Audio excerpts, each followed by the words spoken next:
భిక్ష అక్షర భిక్ష అనబడు ఈ కార్యక్రమమున ఈ చిత్రమందున్న 9 గళ్లలో మనము వరుసగా మూడక్షరముల తెలుగు పదములను సృష్టించవచ్చును.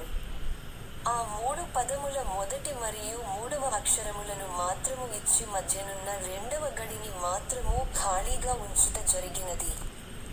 ఖాళీగా ఉంచిన మధ్యనున్న ఆ రెండవ గడిలో ఉండవలసిన ఆ అక్షరములేమిటో పట్టికకు ఇరువైపులా ఉన్న తెలుగు మరియు ఇంగ్లీష్ పదముల ఆధారముల సహాయముతో పూరించండి. ఒకవేళ 2 నిముషములలోగా మీరు పూరించలేకపోయిన ఎడల మేము వాటిని పూరించి సమస్యను పరిష్కరించగలము.